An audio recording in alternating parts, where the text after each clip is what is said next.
All right. Unmute yourself. You guys are live? Good to go. I don't want to talk yet. Well, All right. And I call the meeting to order at 6:35. First up on the agenda, we have continuation of discussion of the Vice CPC Chair position. do you really need this? I could go either way on it. Where were we on We were deadlocked, and where we don't have a full board, and one of the candidates is not present, I'd say let's it? To continue it to the next meeting. table this until next meeting. Sound smart? So I will make said motion to table till next meeting. Seconded. All those in favor? Aye. All right, done. All right, next up is a discussion and review of draft project monthly reports. We kind of started and touched on this in the last meeting, but it was towards the end of the meeting, and we didn't really have a ton of time to get into it. So I have the drafts here. Does anybody need a copy of it to see what we're looking at? It's also in, Is it, I thought she had the, did she have the draft in there, or is that just the, I think that might be think the scoring, no, he's got the, all the all of it. projects. Oh, yeah. But this is the one, Oh, the form, form. the form. So I know there was some questions about it, so we have some discussions here and make some amendments to this and finalize it. If you have an extra copy, I'll take it. Thanks. Anybody else need a copy? I do. All right. I'll share with you. No, I made, This is okay. there's plenty for everybody. Thank you. No, I won't. Anybody else? The draft monthly project report? The people's running. Okay. Yeah, so this would be the applicant turning into Rebecca every month. Oh, okay.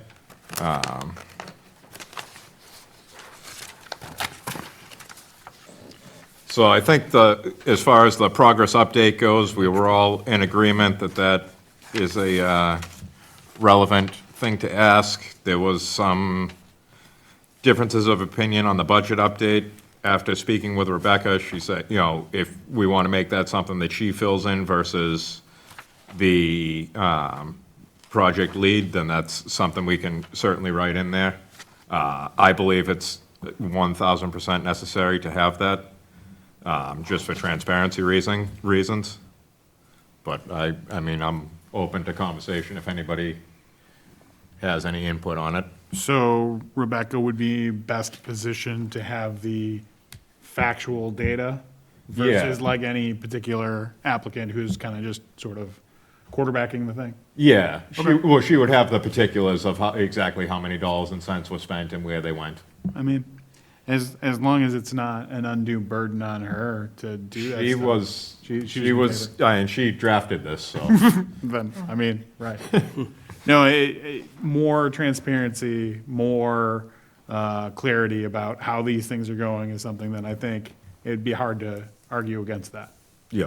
Can I just ask a question? You sure can. Is there any reason why it would be important for the person who's heading up the project to be the one to fill in that information rather than Rebecca? Well, on the budget stuff, I don't know, again, I could go, I personally believe if you're running a project and you're in charge of the town funds, that you should have an idea where the money's going and how much has been spent and how much is left. At least to some degree. Okay. What happens to these reports? They're like then included with the online with the sort of project data? It could be that, it could be useful to Rebecca in doing her memo with the updates of all the projects, which she has a pretty good handle on. If you take a look at the one For sure. from this meeting here, it's very well put together. There's not really a whole lot of questions, which I like. It's very black and white and to the point. So would it be posted on the town website so that if we're talking about transparency, townspeople could see? I feel like it wouldn't take a whole lot to put it under the project on the CPC tab and have a monthly Cool. update, Yeah.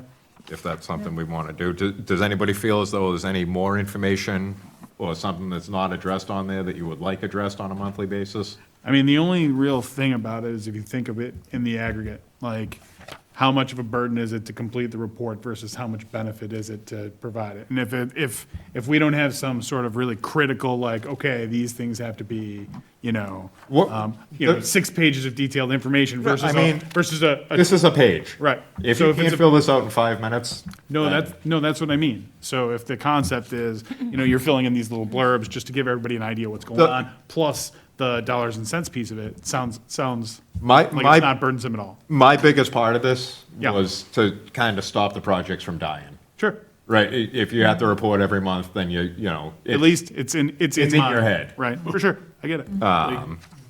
Yes, sir. The only question that I have, does Rebecca, say, we're talking about Shanahan Field. Yep. Now they've taken down the trees, they started drainage work, they put in the bases for the lights, and they started putting some top material. And I don't know what they've asked for money. And the other thing was, I assume that the architect is keeping an eye on that. In her memo that she gave this meeting, there's a third-party inspection report of Shanahan, Oh, okay. in there from E TEC.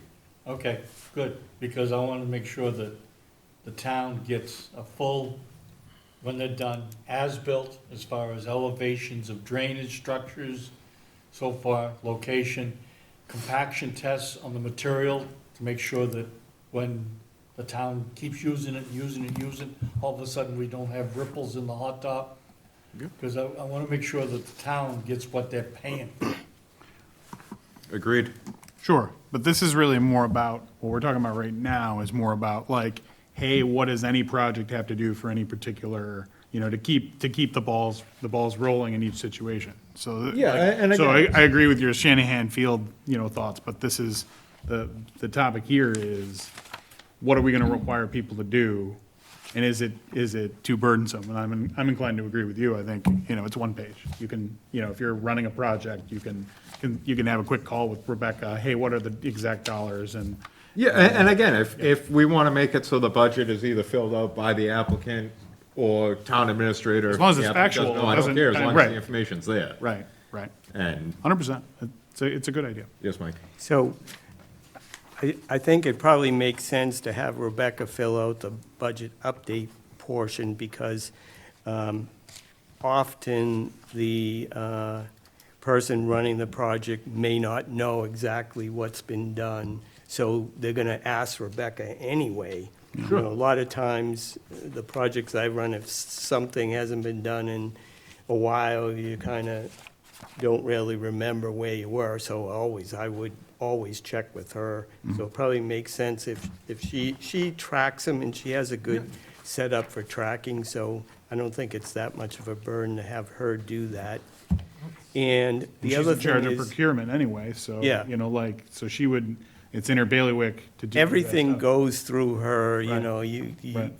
basically, if you're gonna do something, you gotta talk to her before you even commit to it, so. True. No, that's fine. I'll just have her add a thing that section is filled in by the town administrator. Yeah. and- And the other thing is, I had originally thought that maybe not doing it monthly, but perhaps quarterly was a good idea.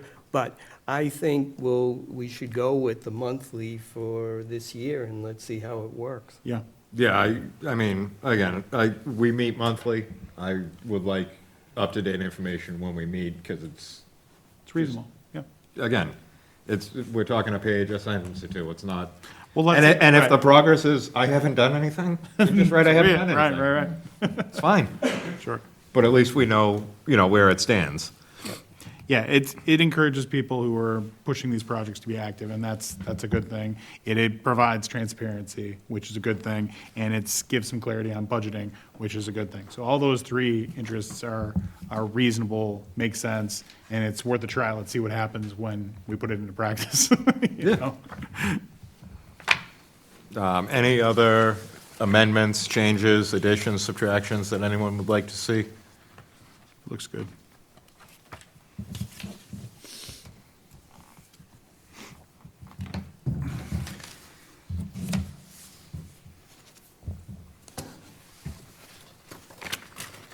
All right, so I guess I'll make the motion then that we adopt the monthly project report as drafted with the edit that the budget update portion is to be filled in by the town administrator. Second. Mike will second it. All those in favor? Aye. Unanimous. Passes. Happy days.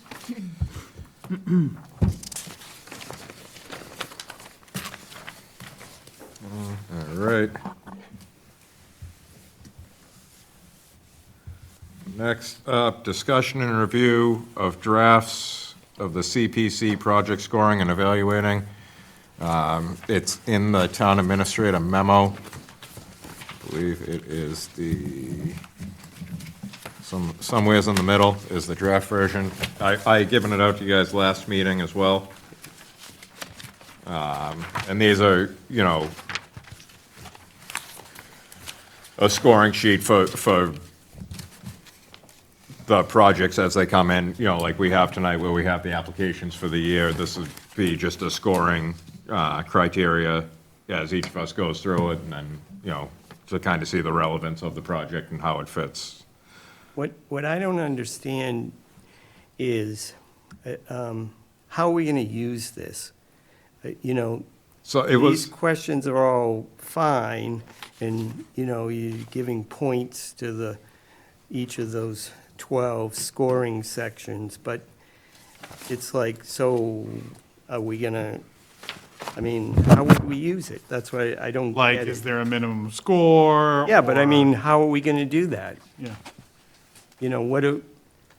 Because it's very relative. Most of the things on there are relative, but not only that, if you have 10 projects, and then you say, well, we're only going to take the 5 best ones, it's like, we don't have any like that decision on that. So, no, I think, I don't know. well, and this stemmed from, you had brought up. Yeah, no. one From Greenfield. Greenland, yeah. I And know, right. if nothing else, to me, it's a checklist to go through as we're evaluating the applications ourselves, whether, the scoring is required or whatever, but just things to check for in there to make sure it's all there, maybe. Yeah. Is the idea that these are just personal to each member to like use as a kind of review thing, and then when we get together, we have kind of thought, oh, okay, so this Yeah. is a you gave that- 25 project, Right. not a 15. So Yeah. I think it's probably better. Probably I should vote for it. Or is it like we're gonna share these with each other and review them? Total My inclination is that maybe this is just an individual guide I see. for each member to kind of like help prioritize themselves, because each year is going to be different. Like this year, there's only 4 projects, out there. I don't know if we have to spend, we may be in a situation where we have to spend a certain amount. So like maybe these have to get approved, based on, the logistics of the year. So I think my feeling would be that this is just a guideline for each member in kind of ordering and kind of prioritizing project A versus B versus C versus D in the greater context of each year is going to be different because there's going to be a different amount of money available, a different amount of projects. The projects will be either better or worse. So Yep. I think that would be my recommendation. Anybody else have any input on that? I think it works. As like Patrick was saying, just a personal Yep. scorecard, if you will. Yep. It's good and it's comprehensive and it rightly points out things that we should think about, but turning it into sort of like an arbitrator of, oh, wait a minute, this project can't go forward because it's only an 18. Yeah, right. Right. I don't know that I would want to give it such gravity. Right, yeah. No, but I would be interested to see how that shook out. Sure. Is just on a personal note. Yeah, 100%. And it's gonna be different for everybody, Right.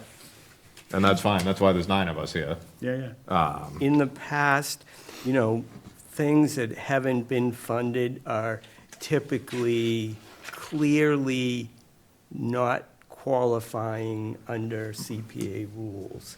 You know what I mean? Yeah. I think if we were dealing with a larger volume of projects, this might come into play. Yeah. Yes.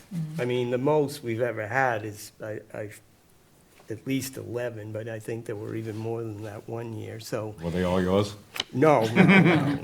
This year it's an omnibus one, so But- there are 11 in one. You know, when you get that many projects, then the amount of money starts entering into it. Is there Yeah, enough right. money to cover all these things, you know, then, but if there's fewer, then it's not, that's usually not an issue. Can someone bring a project forward mid-year?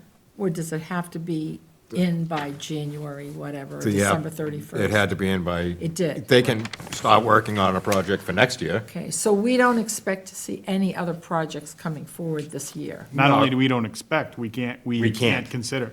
We can't. So consider it. more firm than that even, right? Yeah. Okay, all right. I didn't We need realize to, that. we need to hash out the projects that were submitted and decide anything that needs to change or whatever with them and get them ready to go on the warrant for town meeting. Yeah, Okay, gotcha.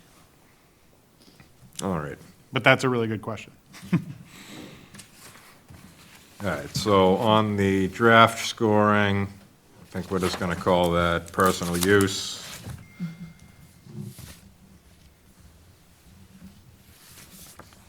And maybe especially this year because there's so few projects. Yeah. You know, like Mike was Yeah. saying, in a year I- where there's more tension, maybe it does come up where, hey, we should, really have something a little more objective than just, I I- think it could go. I think I would ask everybody, as we sit here and we do go through these projects, to try it.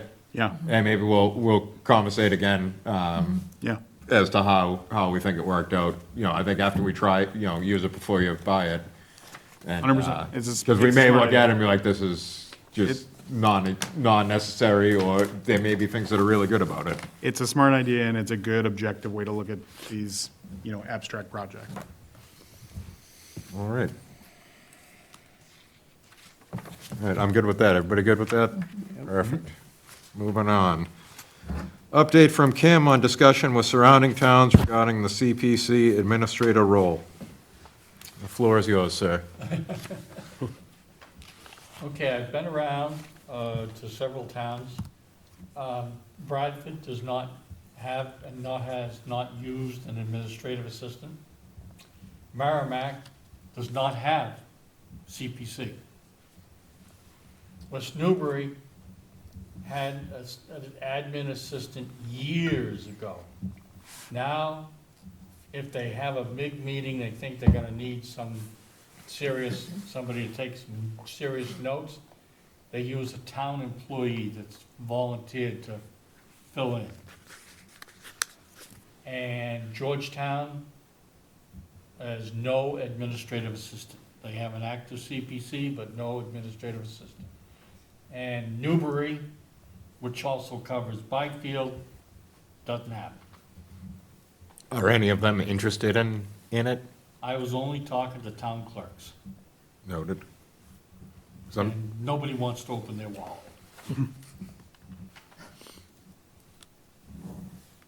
I talked to Georgetown today. The town clerk, and also the town manager. And he said, yeah, we run some projects. And he says, we replaced all the windows in this building, which is the town hall, which is originally the original school. He told me about some issues that came up. To get it approved, the windows had to be retrofitted to match the exact window they took out. And then the CPC would pay for their portion. It came down to the point where they ordered screens for the windows. CPC would not cover the cost of the screens because it was not part of the original historic building. So one of And that brought a bunch of things into my mind when I got done talking with that gentleman about one that Mike has put in.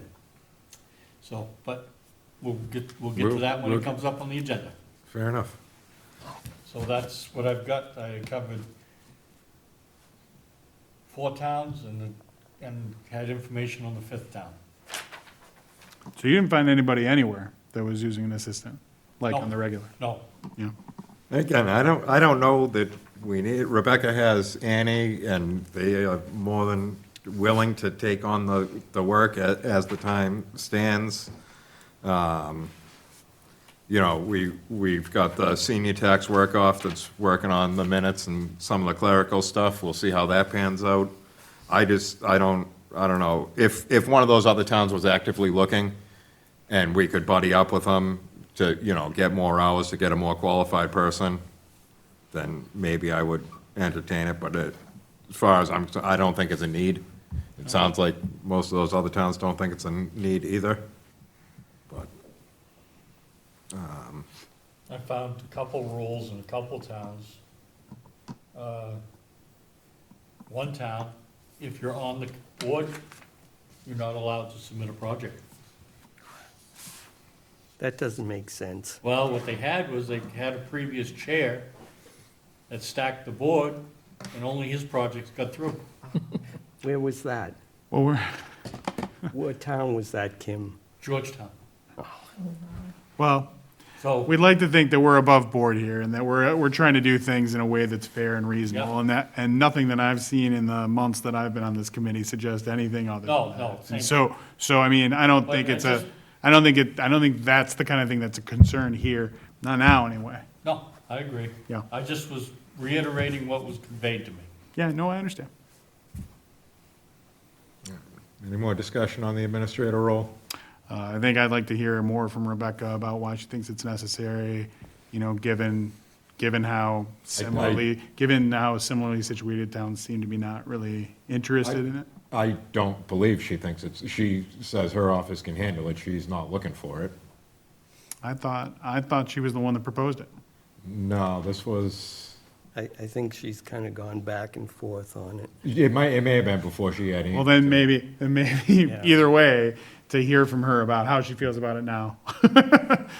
Given that, you know, a lot of the work, if it doesn't get, you know, farmed out to someone else, is gonna fall to that office, she should at least have a speaking time to say what she thinks about it, When, if we're gonna close the issue.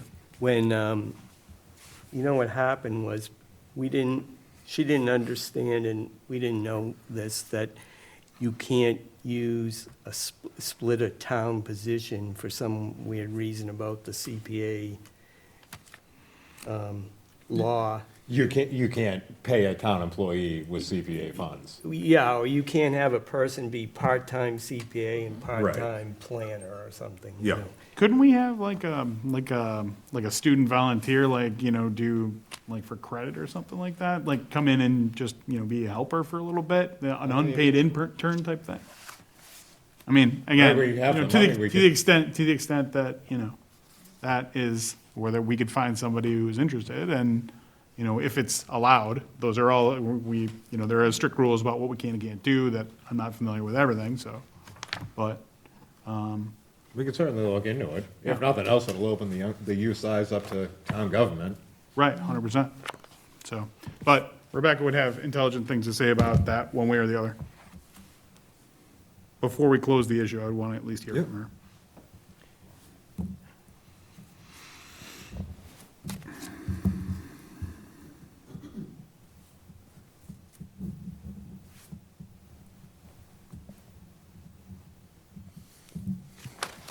All right, are we good on that subject? We'll move on.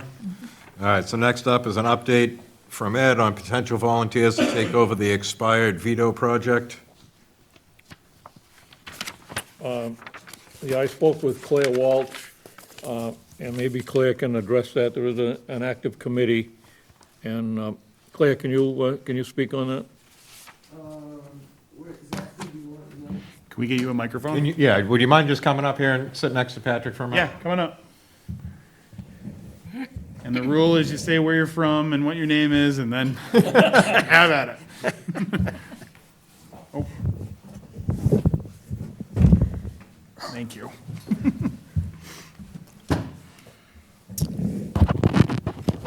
Claire Walsh, 478 Main Street, Groveland.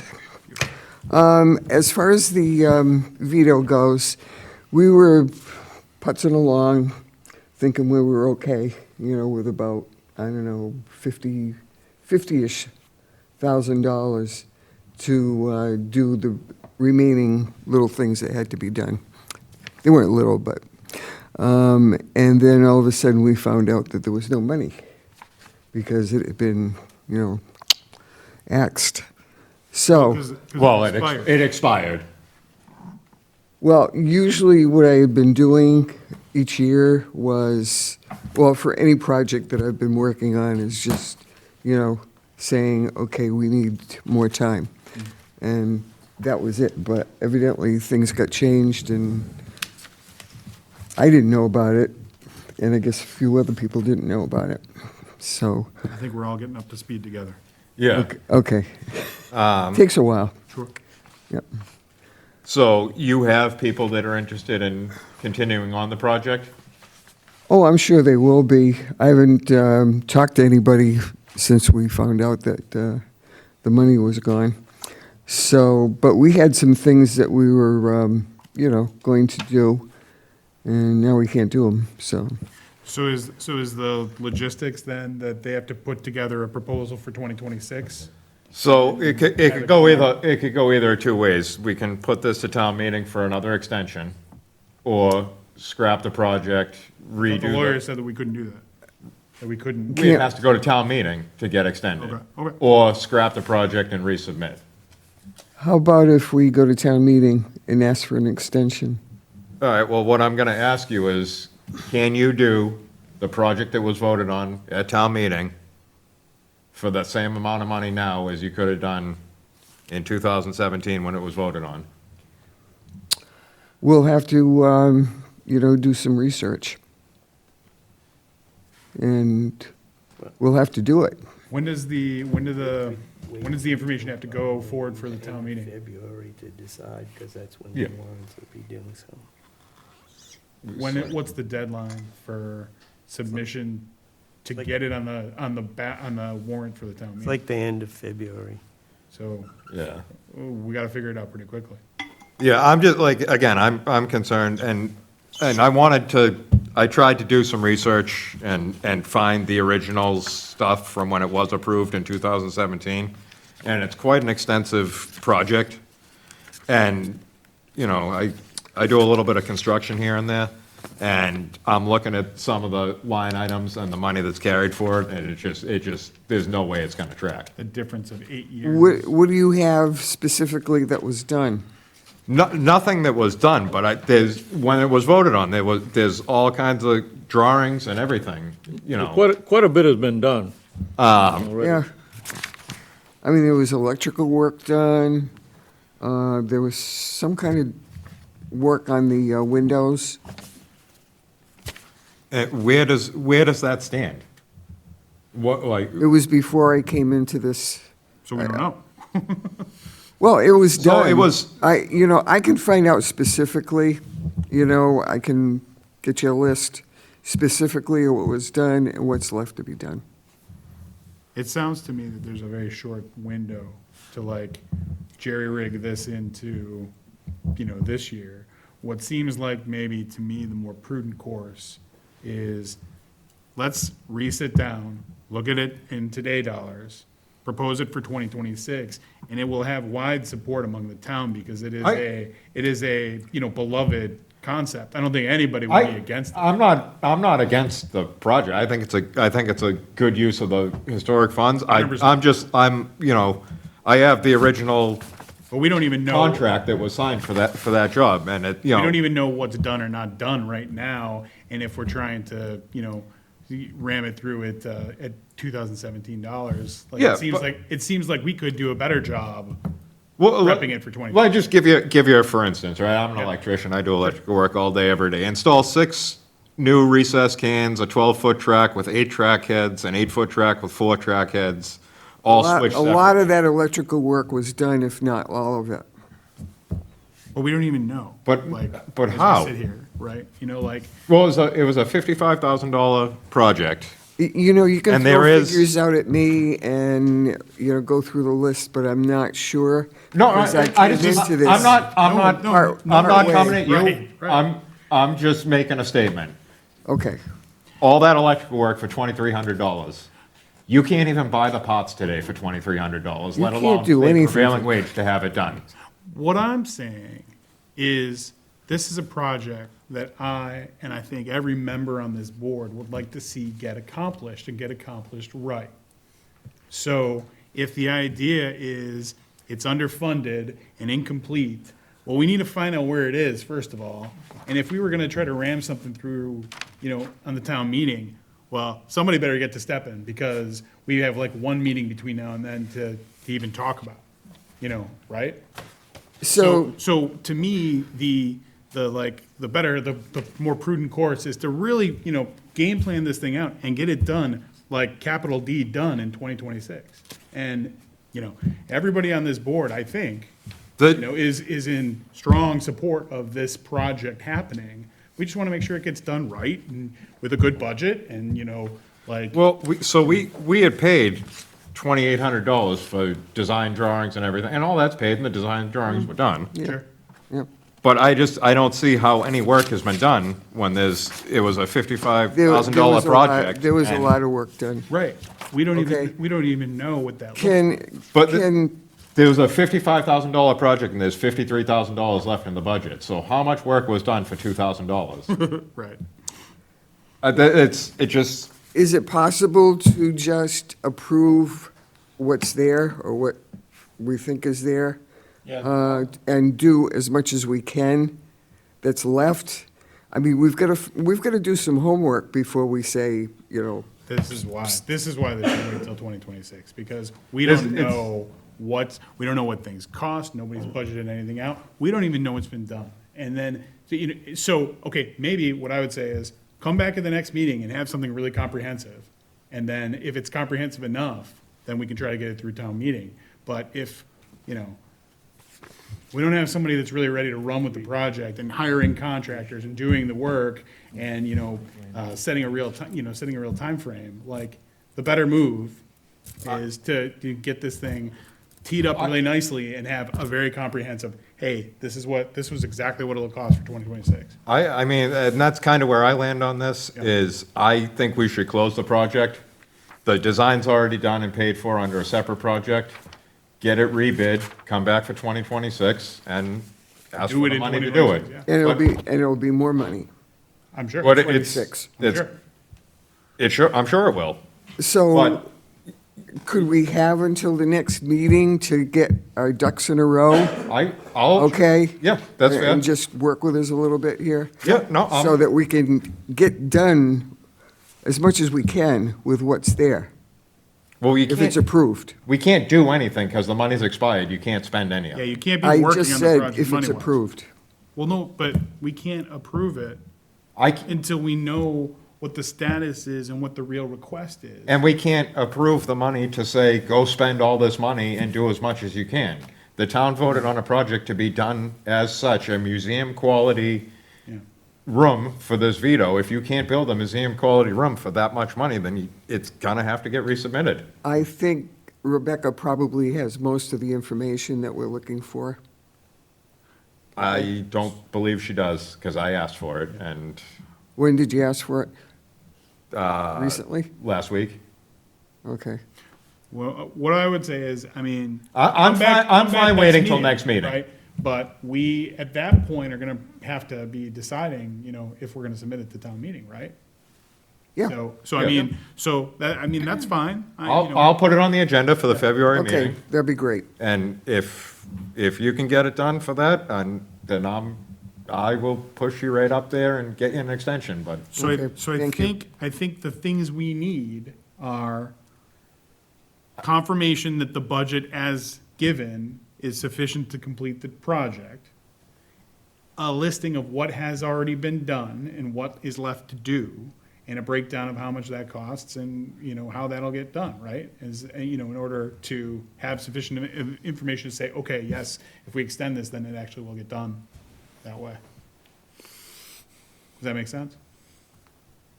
Anybody else have any input on this topic? I feel like we hijacked the conversation. Well, you're talking 7 years down the road. I don't think anybody's working for the same prices they were working for 7 years ago. Pre-COVID, yeah. Never mind the materials. I think you need to take the drawings and check all the prices and get new pricing Yeah. and tally it up and present the package as that.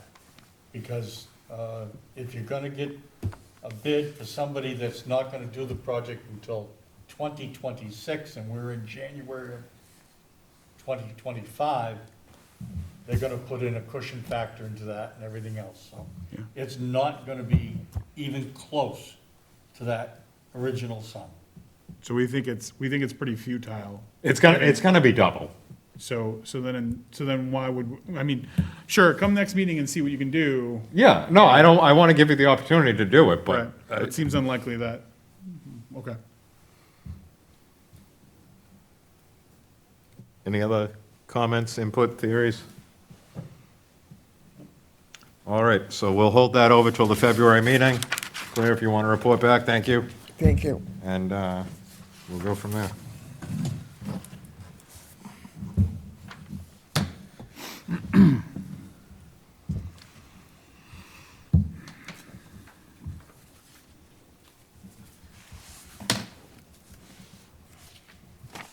All right, next up, discussion on the CPA plan.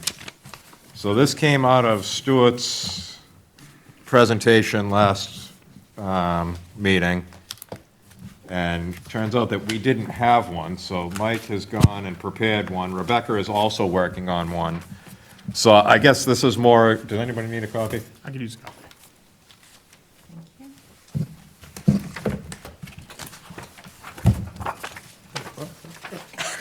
Thank you. Pardon us. In front of behind, you never know.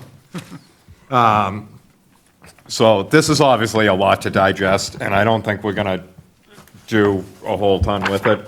I know we absolutely do need to have one, but as far as this meeting is concerned, there's just a ton of information in here, and where this just came out the other day, I'd like a minute to go through it and make my notes, and I'd also like to see what Rebecca has in her draft as well, and kind of compare notes.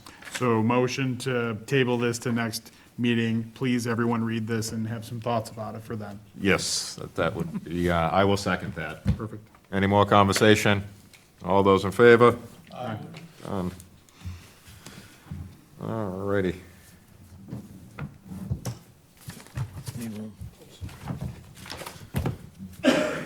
All right, next up are the new project applications. So, the first one on here is the Affordable Housing and Home Repair Initiative.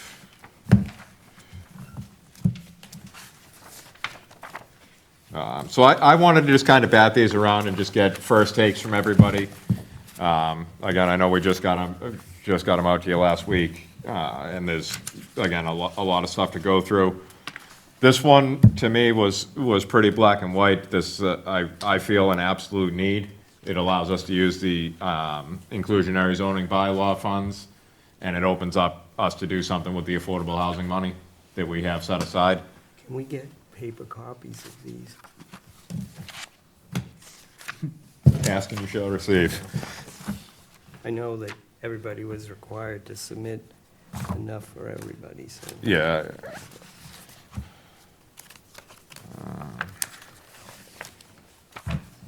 You've got. I have it. Okay.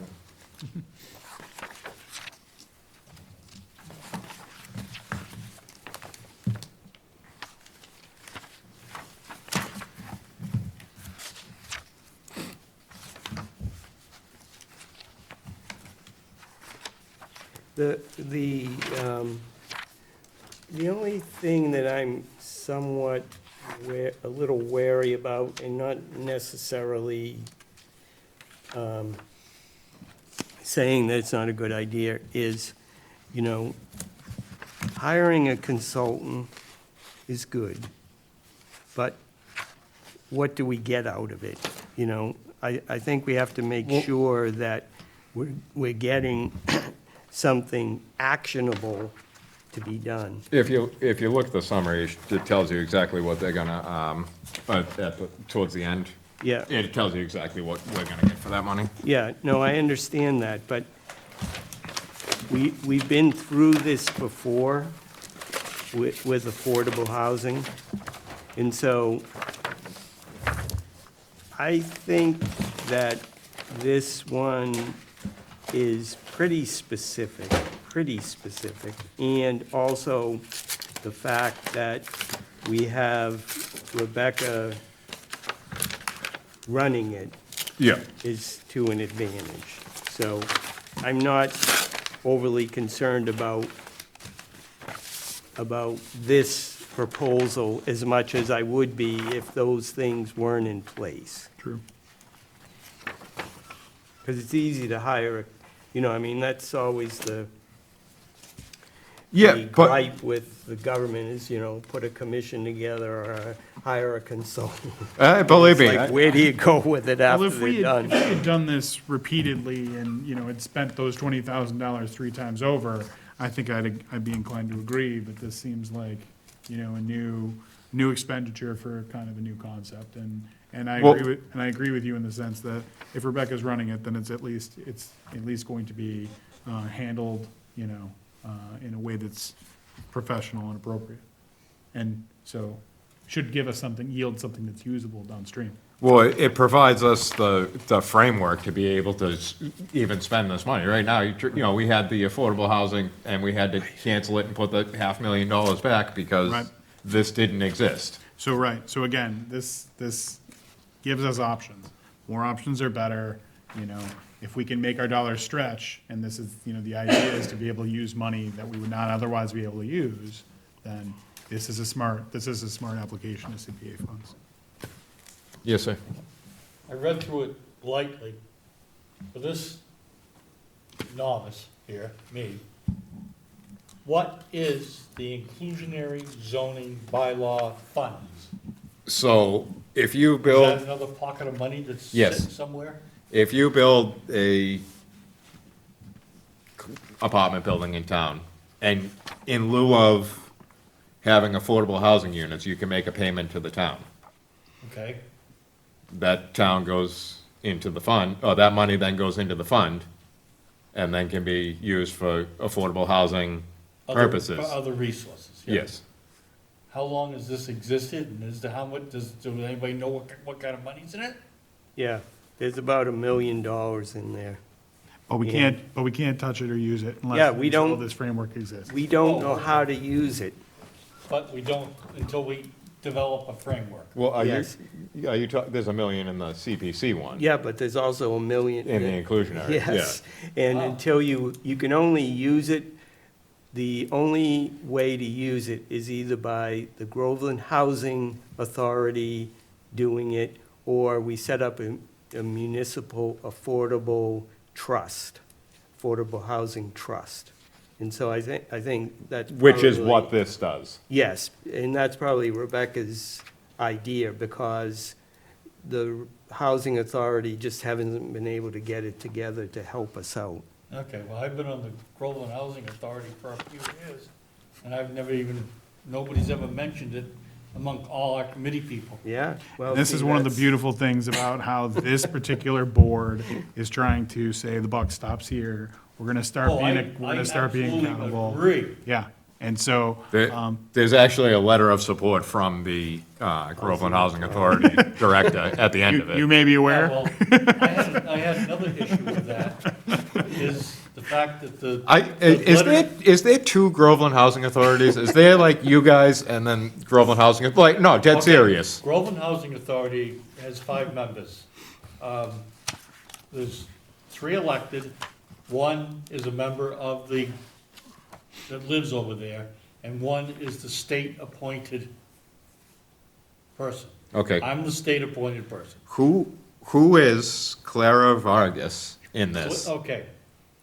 Groveland Housing Authority is governed by Haverhill Housing Authority. We pay them to make the payroll, to the maintenance guy, So do- the administrative, if you they're will. the administrative thing. Clara is the executive director of the administrative, of that. Of So, the behavioral, of the behavioral housing. Right. And basically, she has they can cut checks to pay. They submit the checks to Kathy Prunier, and they get signed. But she is the head person, and she covers all 400 units that they have in Haverhill, and the 58 that we have out back, and the 3 separate buildings. That kind of bothered me, that basically, how come she signed a letter voting for it when she's not technically a Groveland person? well, now you have some more information to go back to the commission and talk to them about it. And see if everybody does agree anyway. And then it's no big deal if ultimately your resolution is you all agree. No, great, Right. but, So- I just, But this is I hadn't good. heard This about is, it, so- this is why we're from all these different I boards. just learned from Mike right there that, hey, you guys got a pile of money in there. Another feather in the cap of the CPC committee. Getting people on board with things. So, no, I've got a few things highlighted. The only thing I had other there is Dennis, did you have a planning board meeting to discuss? Dennis isn't here. TJ's not here But today. I'm on the planning board also. Okay, so was there a meeting that actually held to discuss, the support of this program?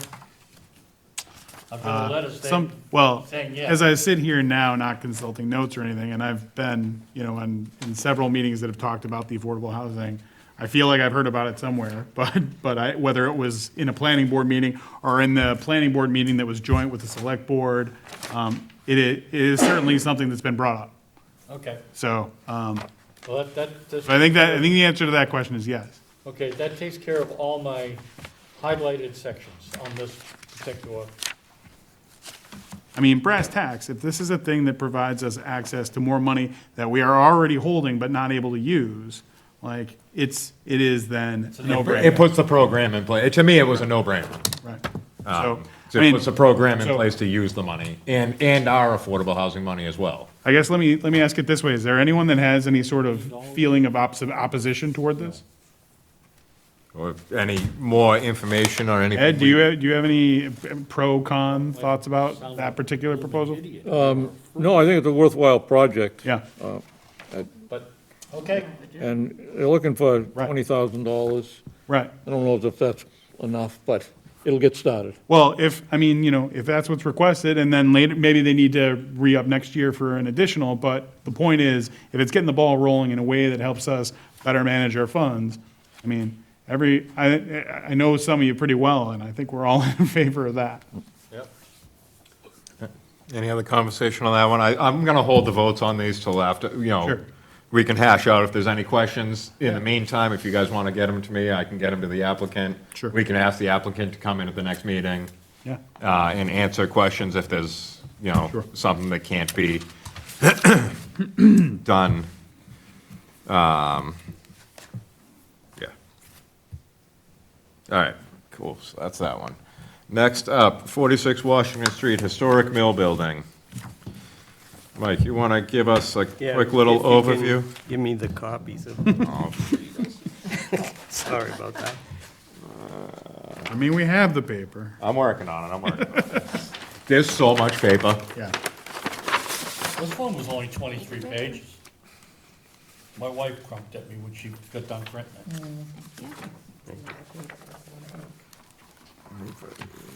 Well, the You applicant's guys here. all got them.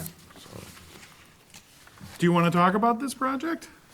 Tell us why it's a good idea? Well, again, I don't need so much, I just want, again, initial takes, what, I've got a million questions about Oh, this. okay. But, if you like to say, brief little overview, Mike, if you like, and then, Sure, so Claire and I worked on this together. We initially had funded a project a few years ago to work on the outside of the building, landscaping it, cleaning up the junk that was on the property, and that, Did that get done? yeah, the only thing left to do is a survey of the property, and that was on hold because we were potentially purchasing a budding property, and then we didn't. So now we can move forward with getting the survey, and that's really the last thing on that thing. Everything else was done on that project. So the idea on this proposal is to start to address the largest projects that no matter what becomes of the building, what use it's put to, these things need to be done. Septic system, heating system, work on the brickwork to take care of the mortar that's falling out in some of the spots. I see it says here the completed Title V evaluation. Do you know like, how the system is? It also says install a new septic system, so do you know Yeah. if it's failing and not usable? We have to assume that it's failed and be totally replaced, because It's been so long. the Board of Health, unless you do Title V and have them evaluate it, you won't really know. Right. So I made the Is assumption. it possible that it may not need to Yeah, be so, replaced? Yeah. oh, it's possible. Yeah. It has a working Right, system. right. It's just whether or not they say Sure. it needs to be replaced. So, right, well, so when we Well- are talking about the project cost, it could be significantly less. Oh, if yeah, it doesn't yeah, need that certainly. thing. Oh, I I see. mean, that's the most expensive thing in there is. No, well, is I look at that and I ask, if you don't know the use of the building, how are you sizing a septic system for it? It'll be standard based on the square footage.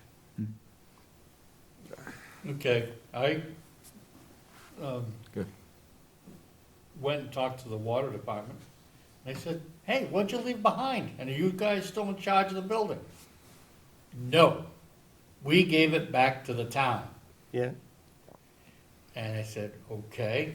I said, did you turn the water off in the bathrooms? Yes, but the water is still running into the basement. And I said, okay, well, who keeps an eye on it? And he says, the guy that does the maintenance work around here, a guy named Steve, do you happen, I don't know who he is.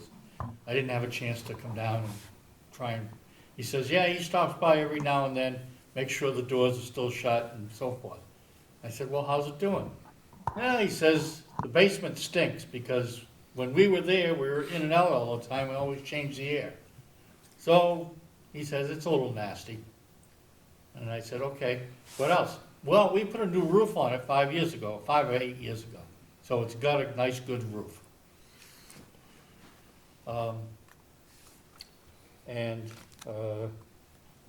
There's a couple comments I had on the budget was, they're gonna replace 2 entry doors and 1 window for $9,000, except for it's got 2 garage doors, it's got 3 entry doors, there's 1 on the 2nd floor. So, that's kind of halfway. no, they're gonna replace all the windows and 1 door, the main door that goes in. They're not gonna replace the garage door until perhaps the select board decides on what the use of the building is. Do you have any ideas what the uses could be?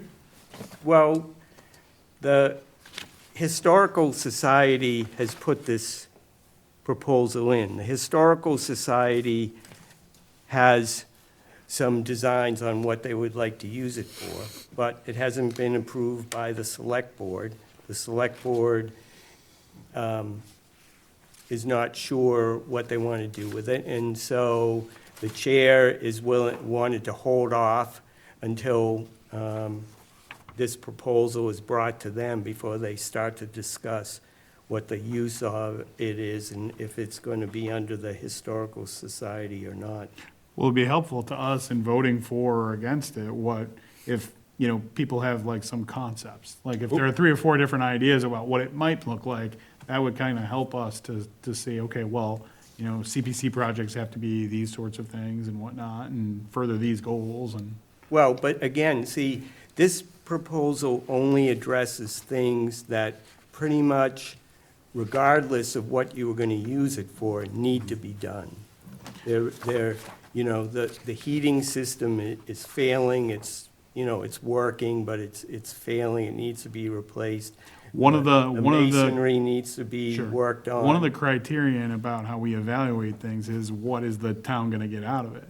And so that's something where, a statement of what it might be used for would be super helpful, even if it's not, hey, not gun to your head, it has to be, but like, so we have some concepts. Who has the care and custody of that building right now? Select board. The select board? Yeah. So the select board chair has some potential things she wants to use it for, or could, not even that she wants to use it for, could be used for. And the Historical Society has someone who wants to change it, to use it as an art studio space. Right. Well, we could go on with potential uses all day. My question on this one is, I see there's a thing in here for environmental testing and abatement. I assume that's for asbestos? Yes. To me, just like simple, I don't want to commit to a $122,000 project if they do environmental testing and it needs a $300,000 abatement. I don't want to spend that money. Well, you wouldn't. That would be the first thing you would do, is test the building, but we can't do that if we don't have the funds to test it. No, I agree. You know, Wait. So if the project is funded, I would have to say, make a contingent on passing the environmental test before anything else. well, yeah, I mean, obviously, you would do that. It'd be foolish to go down that. Maybe not obviously, but it certainly makes sense to say, okay, if this project goes forward, here's the order in which the things are going to be done, and if this, then that. I think it's in So- there that so- way. so- I kind of tried to, again, this is so many information. Sure, no, of course. But I mean, that's a totally reasonable point, but I can't imagine it be a situation where you'd do the testing, it fails, and then you just go running down the field anyway, just doing all the other stuff. No, You know why what I would mean? you do Right. that? So, I mean, this See- just sounds like something that would need to be worded. On page 3, the task, first task, assess and test for hazards in the building. Right. Could be lead paint. Well, and then it says mitigate any hazards, so Adam's Right. point's fair, okay, well, it costs $80,000 to mitigate the. Right, so you couldn't do it. You know what I mean? You wouldn't do it then. So that's the second task, mitigate. Oh, we can't mitigate, we don't have enough money to mitigate it. Well, we might have enough money to mitigate it, but then we won't have enough money to do the other things, perhaps. Yeah, but again, so the project, those are we could expand on those things if you want to. Yeah, I just think I would say contingencies, the whole thing would be contingent on it passing the environmental test first. Yeah. yeah. And if it doesn't pass the test, then back to the drawing board. But- Come back and get money for abatement and then bring it back again. Yeah. Because I don't want to have another project that sits there for 5 years with all the yeah. money tied up Real, Of 100%. course not. for something that's not going to happen. I've got one thought, I don't know if it's true, but right now, I went to the town assessor and got the assessment of the building. And the building is valued at $139,800. The land is evaluated, it's 0.7 acres at $226,800. And right now, the budget for this application is 87% of the value of the building. Now, under state law, if you exceed 30% of the value of the building, you have to bring the building up to code. Mm-hmm. But we're not addressing internal changes to the building. We're only doing things that are gonna have to be done Well- for the structure of the building. Okay, I agree. The price for the brickwork looks good. Septic. The environmental price looks good. But as far as I know, you can't have an engineer design a septic system. You have to do it to the square footage, the load of the building. Right, but this is a commercial building, it's different than residential.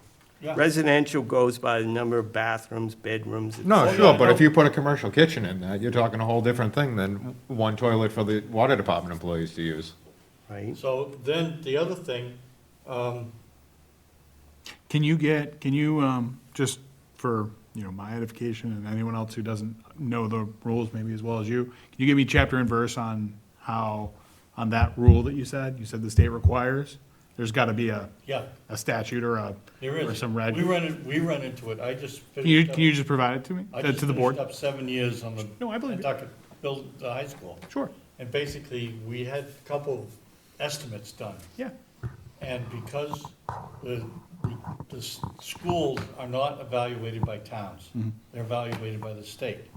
So the state said that the old high school was worth 12.2 million.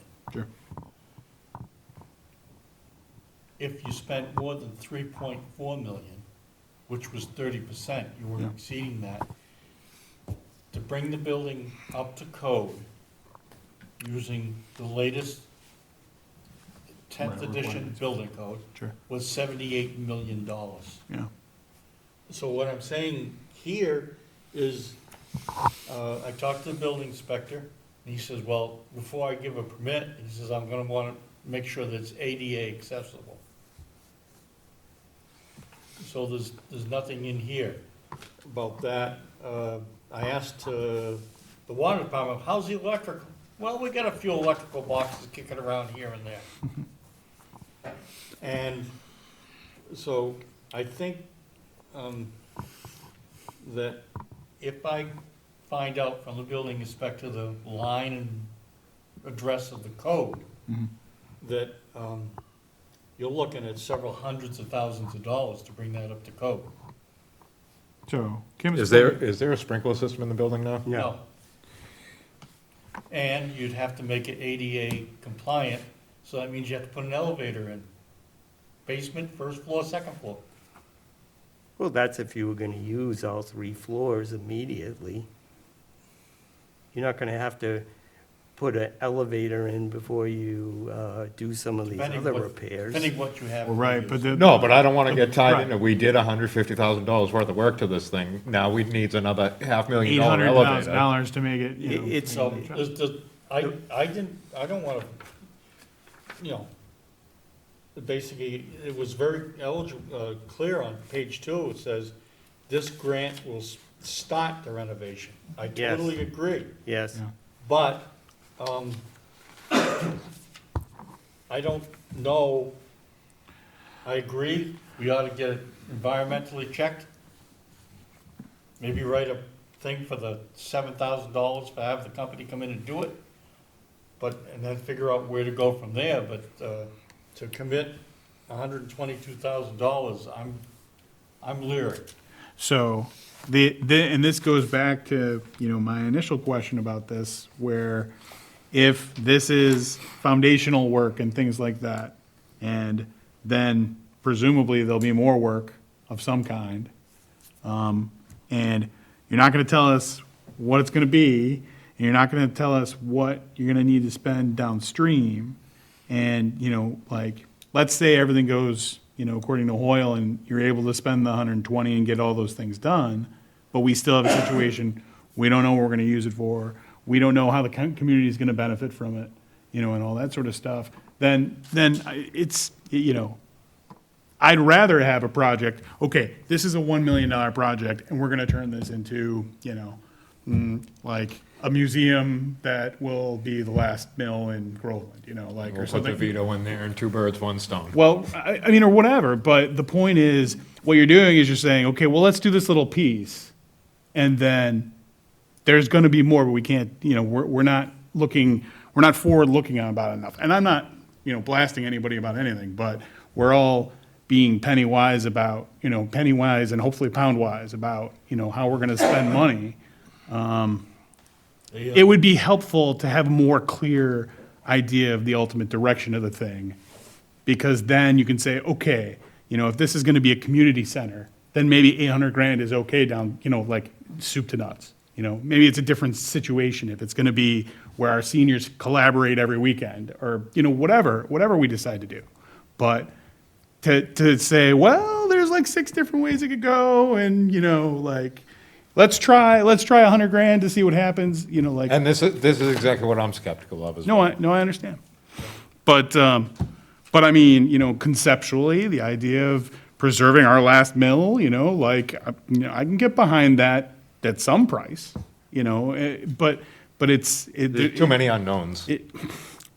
I wonder if we couldn't get more clarity, is what I'm asking. I wonder if we couldn't get, I mean, so Ed, Mike is saying that the select board is kind of holding on to this. Do you have some insight about kind of what they think they might use it for? No. Okay. But I think it would make sense to hold this till the next meeting. In the meantime, I think that the whole board should go to the building and take a look at it. As far as I can see, there's only 3 of us on the board that have ever been in the building. And you've been in? Oh, yeah. Yeah, well, that's what I figured, you, myself, and Mike. But, I drive by it every day.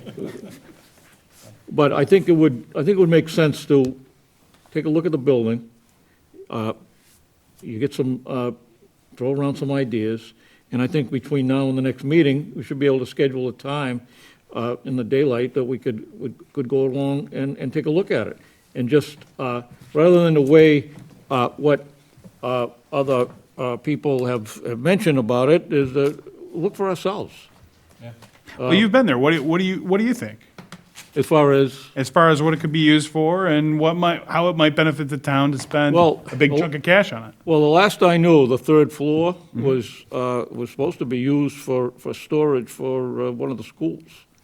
And I don't know, the basement, which would be on the bottom left side of the building, on the B side of the building, is it's a dirt cellar floor. And an old rickety staircase going to the 2nd floor, and then the 2nd floor where the water department was is there's a garage door there where they back the truck in. There was a storage facility out back and an office into the left. But none of it is anything close to being modern. You should take a look at it, and I'm not sure what you could use it for. It's not a big building. So are you, and- given what you know and what you've seen and how you feel about it, are you generally in favor of conceptually doing something to spend some of this money to bring it up in some way, or are you generally against? You're not committed to anything. I'm just wondering. Well, you're not going to hold me to it. No, most certainly not. Right, exactly. Yeah, it's possible, but I think it's going to take a lot of money to fix it. Yeah. Basically, what you're going to have there, you've got a shell. And it seems to me, Mike, wasn't that heating system done not long ago? No. It used to have 2 heating systems. They took out the one that wasn't working. So there's only one in there now, and it's Ahead of relatively The old. head of the water department said that they abandoned the system that's on the 2nd floor. They just shut it off. That's it. It's dead. What, the water? No, the heat. Yeah, that's been removed, that system. And then he said he never even went to the attic with the pull-down stairway. Right. The 3rd floor, when we looked at it a while back, I'm going back a few years ago, several years, we went in through the right side of the building and not up the staircase, and it was amazing how dry the 3rd floor was. No mold or anything. In fact, the water department at the time had some paperwork in cardboard boxes. None of that had been destroyed. It was. And there's a new roof, so, presumably things aren't getting worse between now and, the next year or two. Yeah. The water department said they did it 5 or 6 years ago. So it should be watertight and, you know, not getting worse. But the paperwork and stuff that they had in the boxes up there, it was, there was no mold. You know how that, you get paperwork, and leave it in a musty area and it deteriorates. No, this was all pretty good. So the third floor is pretty well, basically sound. It, not a place you'd want to live, but it, for storage. Well, if the idea is, you know, maybe it's the town's museum or it's a community center of some sort or something that provides something that we don't have, then maybe, you know, a good chunk of money is reasonable to get it up to the thing and also preserve an old historical building. But if the utility is, we're gonna store some boxes up there and it's, you know, like, and maybe house, you know, It 100% comes down to what the use is gonna be of, for me. I mean, I think, okay, it's an old building, yes, falling, okay, we shouldn't let it fall down, but we should have an end goal yeah. to work towards. Like, the open-endedness is what's killing me on this.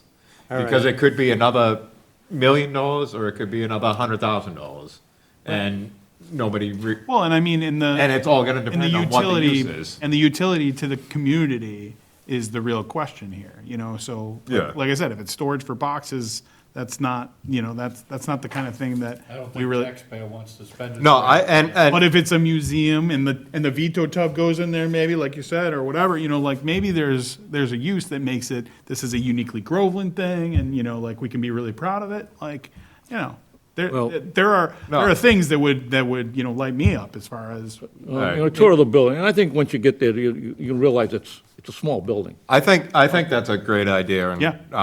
let's just take a little field trip out there, we'll take a peek Great at idea. what we're even talking about. yeah. We have the ability to do so, so Yeah, I'd like to see it. I If you kinda could wanna arrange, see could it, you so. arrange it?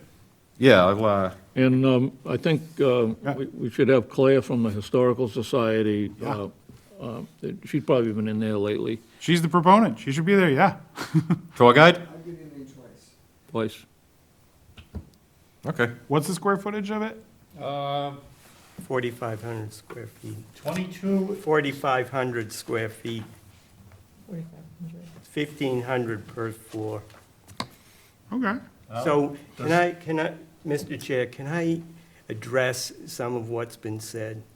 Yeah, Because I really You didn't get to. you should. I didn't get to finish what I had started before we went off on a couple of tangents. Sure, you So- can, I'll let you close it, but I do want to move on from it. And we're not voting on it, we're just, Yes, we're no, throwing it out there, so. No, but I understand what you in particular are saying about, you know, wondering, well, what the use is, all right? Unfortunately, in my communication with the chair of the select board about this project, she was all for putting the project in, but she didn't want to commit to a use, particularly the use that the Historic Society would like to do with it. So I made the decision to present a more generic rehab of the building of work that needs to be done regardless really of what some of the potential uses are that she had thought of or that the Historical Society wants to do with it. I see now that obviously that was a mistake. That's not, And- I don't think, what we're saying. No, but it was, believe me, because there's a very clear projected idea to use the building for something. And without knowing that, you know, then we've opened it up to exactly what's been said tonight. So what I would like to do is, you know, between now and our next meeting, I will put in there all about the use that the Historic Society would like to do with the building. And that will, I hope, make it a little bit clearer. The other thing is that, again, in repairing and rehabilitating, preserving historic properties that we've done in the past, yes, we want to know what it's used for, but also, many times, because they're a historic building, you don't always know what you're getting yourself into. To come in with one project and say, we're gonna spend $1 million to make this into X is very difficult, because as you start doing it, you find out, oh, this has to be done, or this has to be done. So a primary example would be Washington Hall. Washington Hall had to go through 4 phases before it was finally built to be able to use for what it was That's- supposed to be for. And that's my point, though, really, like, you just made my point for me. Yeah. Is Washington Hall has taken $1.2 million of CPA money for Washington Hall. I did the No, math. No. It took $450,000 to bring that in from the day it was started to the day it opened. I don't know. I'll document it too and bring it in.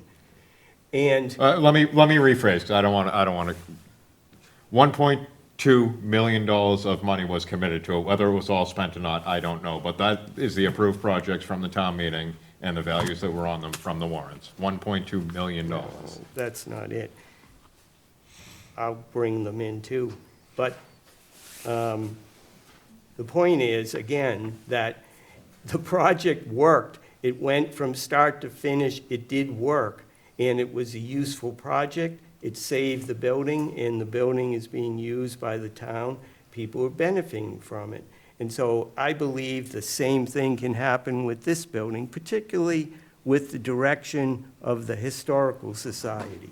Well, So that's all I want to say. So next time, if you allow me to, I'll beef up what needs to be said regarding the uses of the building and the benefits to the town. I think, That's all right. Mike, just to bring up the point, Sure. the renovation of Washington Hall, the purpose was known before money was spent on it. Yeah. And this particular building, we don't know the purpose of it Yeah, first. all right, well, let's give Mike a chance Yeah. to provide us with that information. right, And as well as, I think we should definitely take a site visit. yeah. There's plenty of experience here of all kinds, all facets of building that could, maybe lend an eye or an idea as we walk through. So we'll just put a pin in it for now. And, again, this was just to kind of get it out there, so we can do exactly that, is, Right. Yeah. Now- this give me is- the this big is helpful. revise, and then we'll ask specific questions from there. Right, this is But to why me, it's- doing this, Kevin's conversation is helpful for this exact reason. It's very important to me, however, that it be worded in a way that if it doesn't pass the environmental inspection, then we stop and circle back, Yeah, and project ends and resubmit. To me, that's a, it's a non-starter. So Adam, are you going to arrange a site visit, or how is that being? Yeah, because it I must will. be- It's locked, right? The building is. Yeah. Oh, yes, it's locked. I'll set something up. Okay. okay. I'm around days, and, No, I think we should all meet out there as a but, board. I'll be more than glad to go in and look. Yeah, Yeah, we'll find a time that works for everyone and go from there. All right. Moving on to the next one, the trail enhancement project.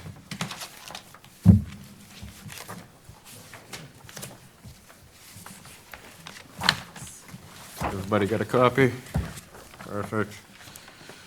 All right, Patrick, this is your rec project. You Well- had a- yes and no, I got a lot of questions about this one, well, too. it's okay. Well, let me tell you the very basic, most basicest part of it. I was in on some trash receptacles and some benches, and then this became an omnibus everything about trails. So, I mean, I think Mike is probably better qualified to speak about the sort of totality of the project. Yeah, so what I did was, I took the project that we closed out, that it had expired, the other trails project that was very similar to this, enhancing the trails throughout town, and added things that weren't in the original one, like the community trail, the water department trails, and put it all into one project covering enhancements that I think make the trails more useful, more well-known, and preserving some of the older trails that really need a little bit of enhancements to make them more useful. So that's kind of the purpose of this project. Okay. May I pepper you with questions again? Sure. Go ahead. Who maintains the trail system in town? Who maintains it? Yes.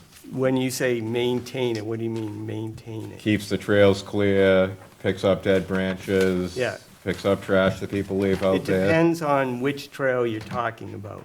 The community trail is maintained by the highway department. The water department trail is under their purview, and the remainder of the conservation trails are maintained and cared for by the commission. Is it all volunteer? Yes. Yeah. Well, Well, obviously the water department yeah. and the highway department. One thing I are can speak, volunteer. one thing I can speak to is that when the recreation board was, committee was still meeting, and we've got to get that back on track. We at Groveland Day took some volunteer information about who would be willing to in the spring, donate time and effort and whatnot. We got a really good response, and Collins came around and said he could spare some time and some effort and some equipment. So I think there is a strong interest from the community in preserving and maintaining these trails, and I think we would get a lot of volunteerism. So I don't think as far as, like a spring and fall kind of cleanup kind of situation. Yeah. Maybe not the day-to-day maintenance, but like some of the more overarching, so things don't get overgrown and stuff like that. I think there'd be enough volunteers, especially of the ilk of people who have machinery and things to help, sort of. I know you're worried about, well, if we're buying better trails. If we're buying maintenance too, then, I think about that. I actually like this Yeah. more because it relies on volunteerism versus Yeah. just farming it out. Like, I actually like that, hey, guys, here's some sticks and woods and rakes and shovels, like. Right. I genuinely like that. The other question I had on this is with the trash and the dog waste is who was emptying those? Yeah. Now, who handles the dog park over here, as far as emptying the waste buckets? Do you know, Mike? I don't know. I assume it's the highway department. I think we should check with them and see if they have the bandwidth to do it. Yeah. Yeah, that's because basically, the gentleman that gave us the presentation at the last meeting said that basically, under no circumstances, will, Stuart Sagner, said that we'll pay for maintenance. Right, so this Well, project is we're about- not paying for maintenance This out project of is this. about As far as buying the the rest- stuff. As far as the rest of the Right. program looks, it looks good. Yeah. I actually also just had a question on the school. There's a school component to it with the Ag Bagnell There was. part of it. Is that something you're looking No. to revive with this, or? No. That was just history. Gotcha. What the commission does for our trail, and it's been off and on somewhat, is again, relying on volunteers is always a constant thing you have to work on. But we currently, at our 4 large properties that we're in care of, we've got steward programs. So we have stewards that clean the trails, work on maintenance issues. If a bridge needs to be rebuilt, they might tackle that project.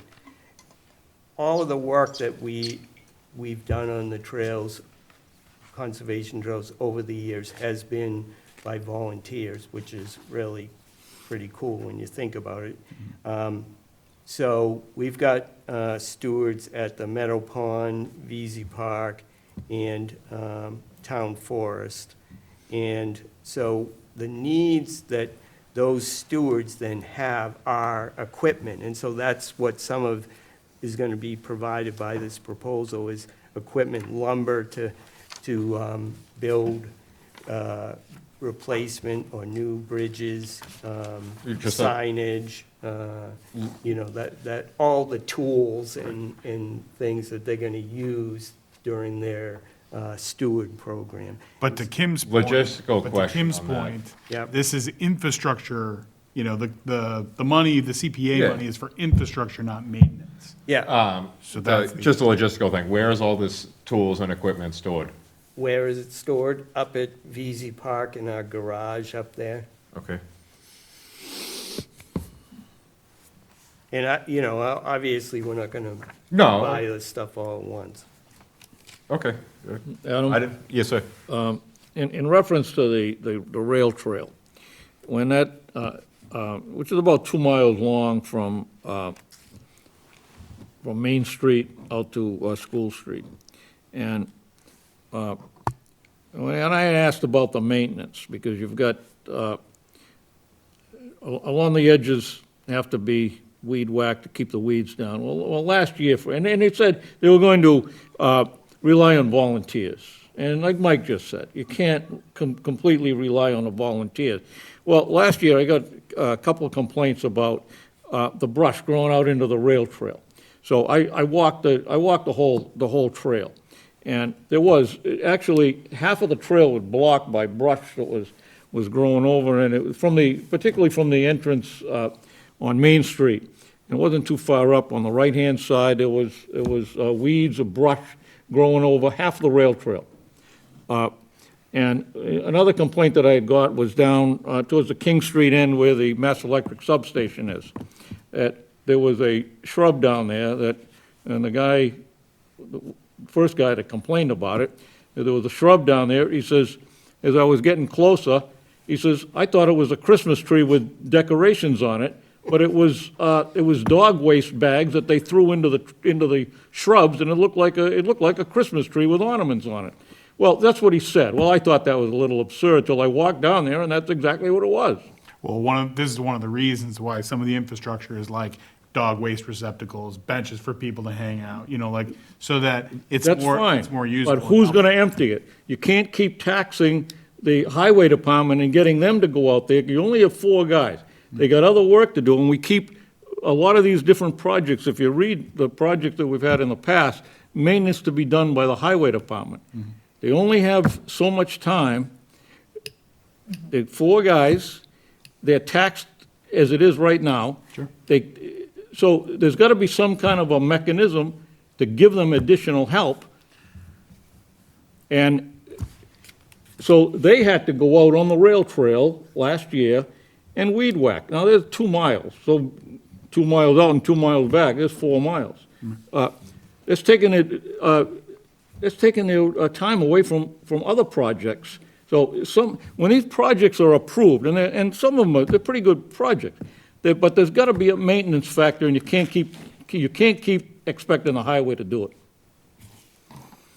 Well, I agree, Ed, but I think unfortunately it's beyond what we can do. First of all, because we can't pay for maintenance.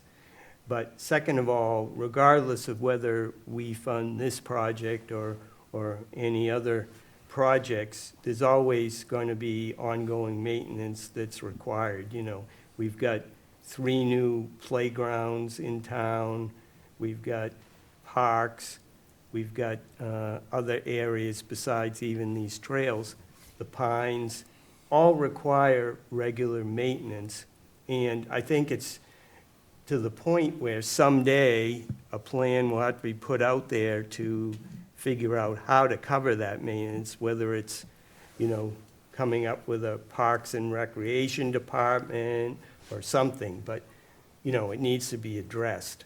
Right. And I think that that's absolutely true. It's just that, a growing town is always going to have more of these maintenance issues that need to be addressed.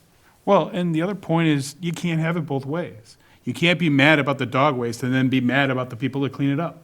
You know, like, you have to pick at some point, I don't how think- are we gonna allocate, you know? If the idea is, we wanna be, you know, I've heard people talk in the planning board about saying, this is Grove land, you know, we are, you know, we wanna be, you know, a place where people go outside, we wanna, you know, don't wanna have just tons and tons of development, you know, so, to that point, for the folks that feel that way, and it's a large amount of the folks that are, you know, in town, these trails, you know, the rail trail is really nice. You know, it's nice to be able to go up in there. There are problems? Yes, of course. But, you know, at the end of the day, yeah, someone's gonna have to pick up the trash. It's true. I think the point was merely just, is just finding out who that person is gonna be. I don't think anyone's Yeah. arguing that it has to be picked up, and I think, yeah, put a trash barrel there is a great idea. Do I think Right. people will walk a mile with Well, steaming they bag of certainly, food? they certainly won't, and that's That's- the whole point for the purpose of at least that little piece of the project. Right, but- So, to but make I'll- it a little bit nicer for everybody. Are we putting, how many dog waste are we putting it halfway down the trail in between Main Street and School Street? Or are we putting it at the ends? Well, I would think at least at the ends, you know, and Well, we can talk about. No, and it's more a rhetorical question, Right. is, you know, are we now asking the highway department to walk a mile to grab a Well, trash bag and hump it back? No, but are we asking them to go down Main Street and take up one more, you know, thing as they drive by, right? Right. No, exactly. And so these logistical issues can be worked out, but you can't be mad about, hey, it's a mess, and then be mad about the fix of, No, hey, we gotta I- fix it. So we have to pick as a town, well, how do we wanna have this, you know, how do we wanna make these things nicer? Some of these trails have fallen into disrepair, so, you know, part of the kind of idea about this in the aggregate is, let's get these trails back up and nice. The rail trail is a good example, and the other trails could be similar to that, and then have these small amenities, not huge amenities, like a bench here and there, you know, like, you No, know, it's all good. Again, my only point on that, I think what everyone's trying to get at is just, let's just ask the highway department if they have the bandwidth to Right. get 10 more trash Right. barrels. I bet you we could get a letter from the highway department saying that they're on board for the project. It's either that, or we end up asking the town to put a budget item to hire somebody to do the maintenance on all the trails and the parks and Washington Park, they're all the rail trails and something like that. Yeah. Let's say a part-time person that handles that.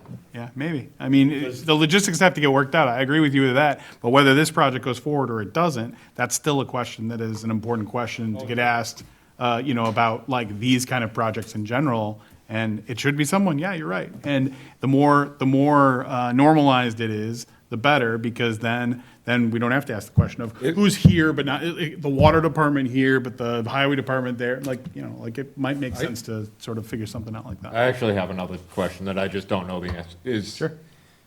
Is dog waste, is that like hazardous waste? Does that have to be picked up by someone special, or does that just go in the regular trash? I believe it just goes in the regular trash, Mike. I think so. And it's not like there's one of the things that's unique about dog waste is it's not like cow waste that you can kind of use it for some positive thing. You can't really compost it. It's just gotta go. Just out of curiosity. Right, no, More I than mean, anything else. let's talk about poop. I get it. Because, well, there's people that make a living going around picking up poop. I understand, And I understand. I'm Yeah. just asking, you know, they just bringing it home and throwing it in their Adam, it's trash barrel? Adam, it's a fair point. All right, I think, is everyone good on that one? Again, we'll sort. We'll have more to talk about, I'm sure. Yep. All right, and last up is Groveland Congregational Church. I didn't print that one out. I got you. Right here in this magic envelope. You're the best. I preemptively asked Rebecca to get town council opinion on this one after Stuart's presentation. Yeah. And her council response is in the town administrator memo. Yeah, which basically said green light because. And did you need a copy of it? No, I have it. The bell? I have it. Yeah, the bell? I printed 2 out of 4 and it was done. There's, So let me just, I'm just gonna read the town council reply to this before we even get into it. And again, this was just a preemptive thing I asked Rebecca to do, just based on that thing and what happened in Acton. So the answer is yes, the CPC can award a grant under historic preservation funds to provide funds for the historic bell and clock in the church. The Supreme Judicial Court reviewed such grants under two tests. One under the test of CPC to see if it met one of the buckets of support, and second under the test of the anti-aid amendment. The court in the Acton case held that where it is clear there's a public importance to the purpose for which the funds are used, which are not so inextricably interwoven with the sole religious purpose, like buying hymnals or repairing altars unavailable to the public and part of a religious dogma, then the purpose would be sufficient. Next, the court reviewed whether the public was benefiting from the use of the public funds. Here, where a church is a historical building and part of the historical architecture of the community, that is satisfied. However, it is satisfied only if the community receives an insurance that it will be protected here via a preservation restriction. Therefore, a condition of the grant must be coupled with a preservation restriction being required as part of the project. How do you put a Things anyway. preservation restriction on the clock? I would imagine that it would have to go on the whole church, not just the clock, no? I don't know. I don't know. Well, yeah, I mean, it would have, we'd probably have to get legal town Does- council help on exactly how to state that, so that, you know, because obviously, we fund it, and then 5 years go by, and they decide to close the church and sell the building, and some commercial So- company buys it, you know what I Well, mean? that, So there a was, deed- there was so a actually, deed restriction. there was can handle actually a something like that? follow-up, conversation that she had with council that didn't make it to the memo. It just happened as I was walking in here, where we could add in a thing, if they sell the building within this much, the money has to be repaid with a small amount of interest, just to cover ourselves that way. Yeah. You could also put a deed restriction saying that they would, then as a condition of sale of the building, you could, that. Recoup you have- the money. Or you have to maintain this project. Right. You can't Does- change. Does the preservation restriction, does that come from conservation? No, no. But see, the state, you know, Stewart's group recommends that every town put historic preservation restrictions on any historic funded project. Yeah. I have a question. If something, I think I read that they guarantee it for 2 years. There was something about the mechanism. Yes, So- it's in here. Yeah, so let's say in 5 years, the mechanism breaks down. That then has to fall back on the church community, right? That's not going to be our responsibility. This Right. grant is just for replacing the Yeah. antiquated system with a modern system. Right. And to restore the bell chimes. But we are not responsible if, in 5 years, if, If it breaks, If- if we yeah. put it in and it breaks tomorrow, we're not responsible. right, so that, it goes back to the church community. Yes. Okay. That was my only. One thing not, related to anything, except that I had seen a request for grants from the state. So the state is coming up on a big, sort of historical anniversary, and they're soliciting grants for projects that would be, uniquely, Massachusetts history. And so this is a Paul Revere Revere, Bell, this is a Paul yeah. Revere Bell. So there's a possibility that there could be, that somebody could try to write a grant to get money, to recoup some of the CPA money, or go toward this particular project. This is exactly the kind of thing that I think was intended by the particular grant that I saw. So, by the way, we might be able to, it's not a big dollar project, and we might be able to recoup some of that money anyway. Is that, can you recoup the money, or would they have to apply for the grant? I'm not sure, I'll have to look into it, but I'll look, I'd like to see, like, yeah.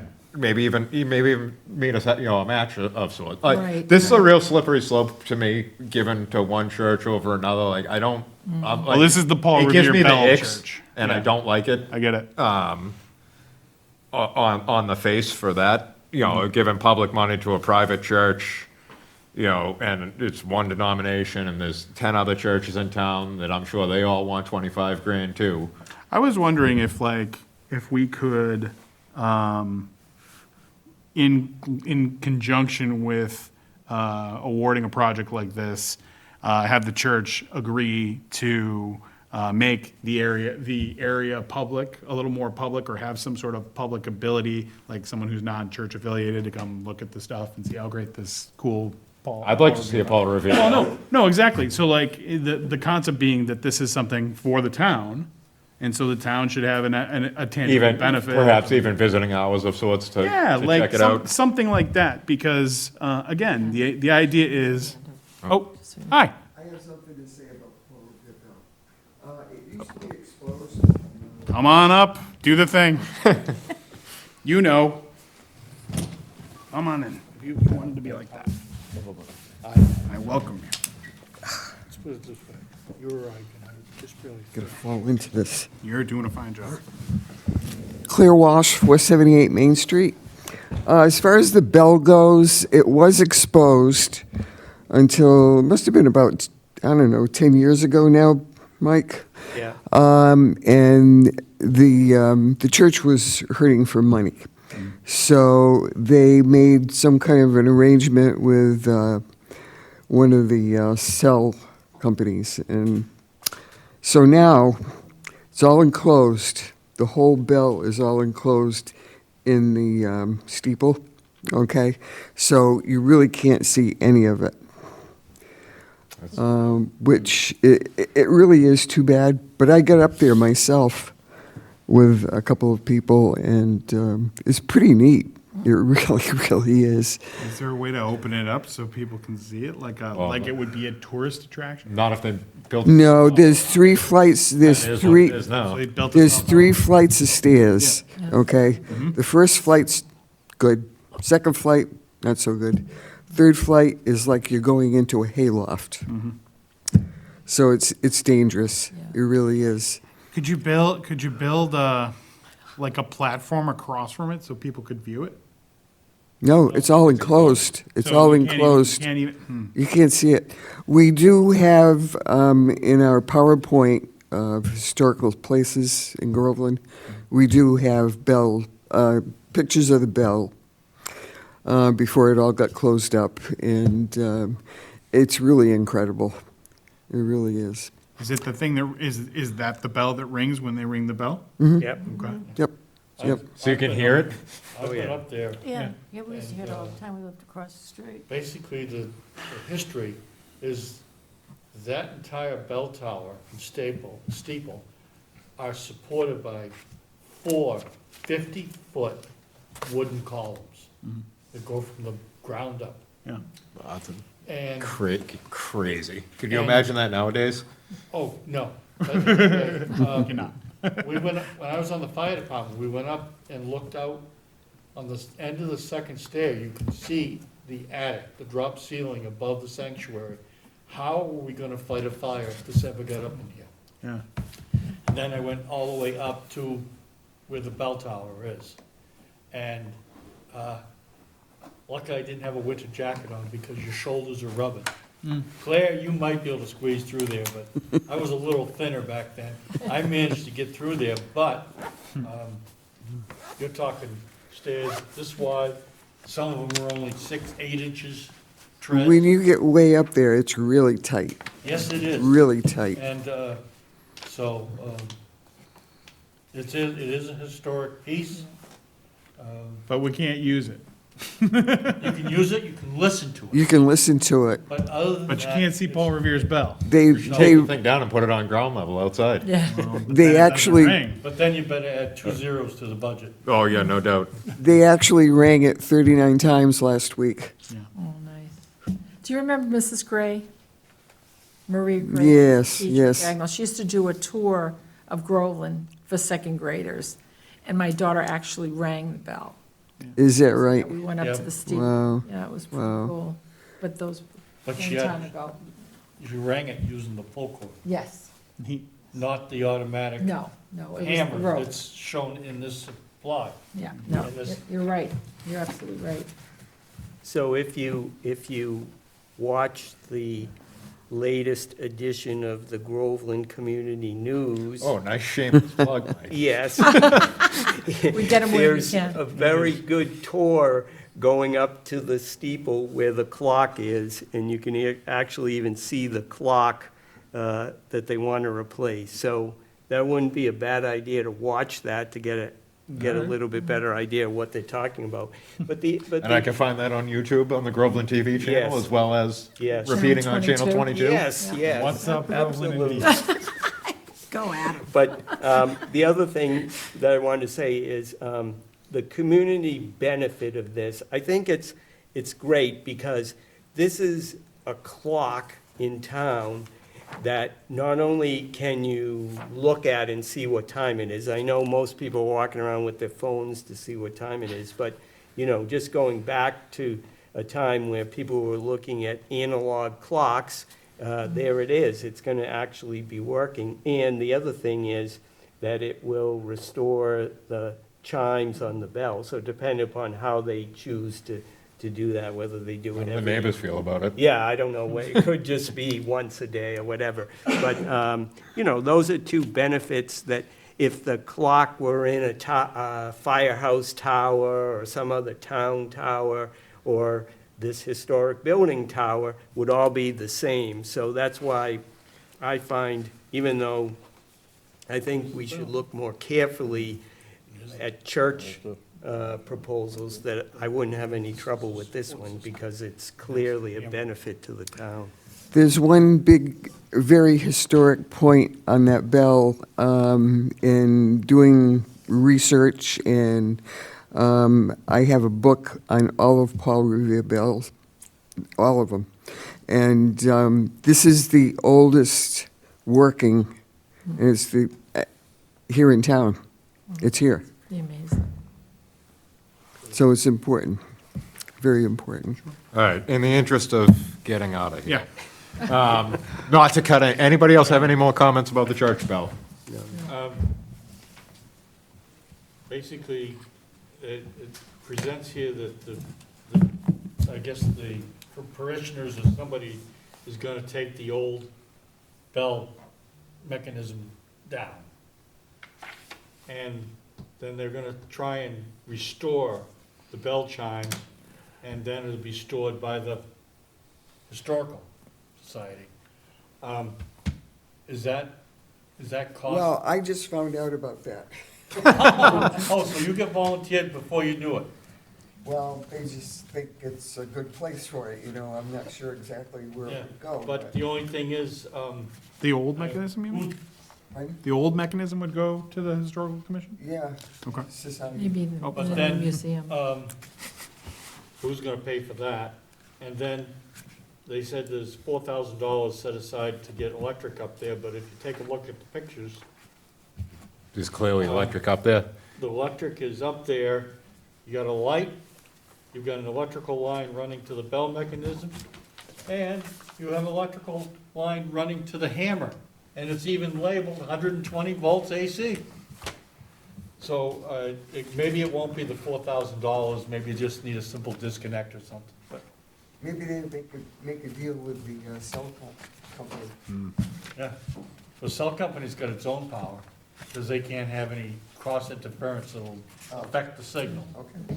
Yeah, we can certainly ask that question. And again, I'll ask these people, And you're these, the electrician, you know all that. I know a thing or two about a thing or two.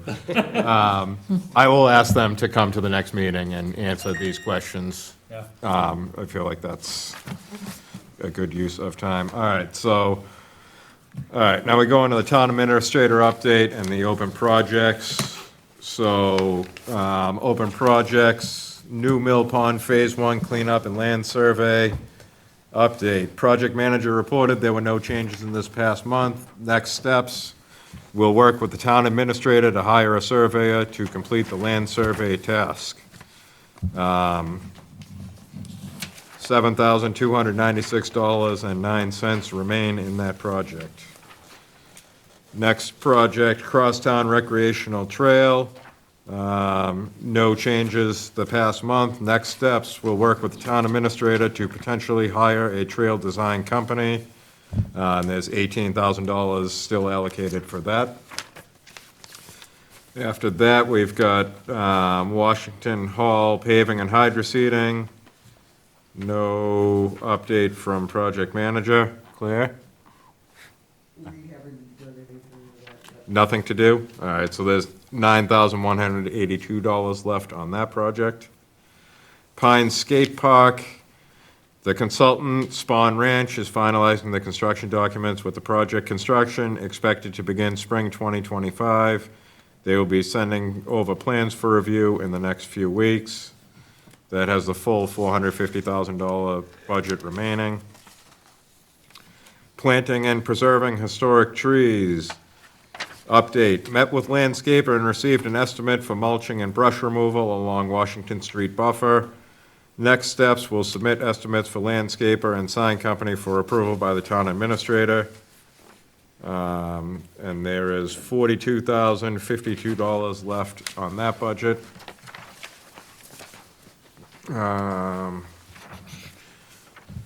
Cemetery monument preservation. A contract has been signed with Epoch Preservation, and work on the monument preservation is ongoing.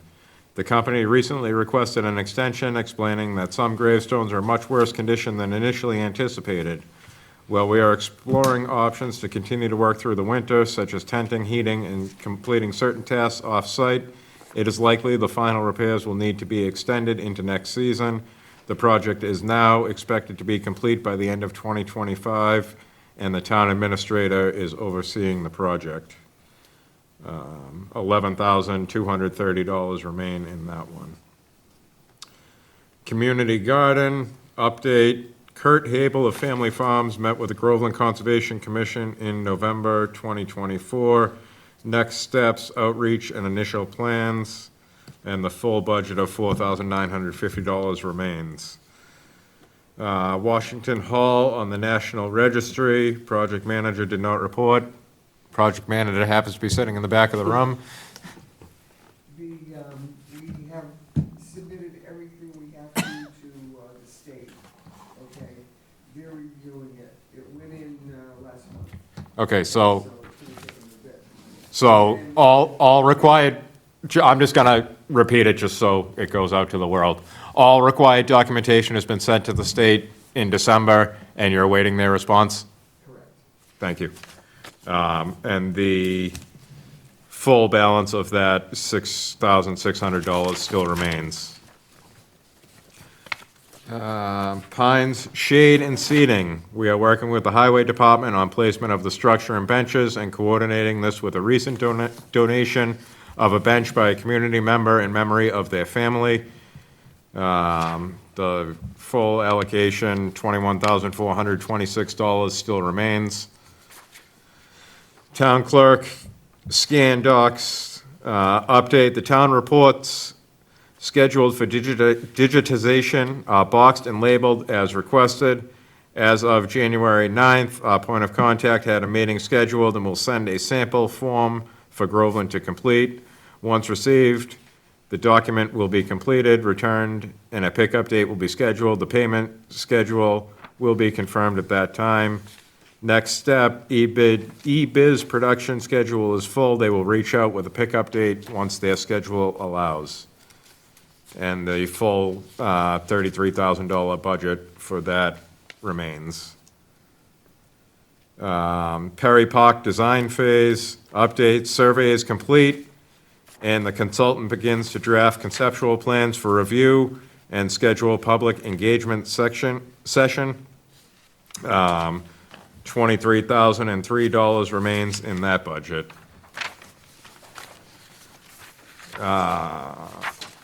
Pines parking enhancements and the Shanahan Field parking.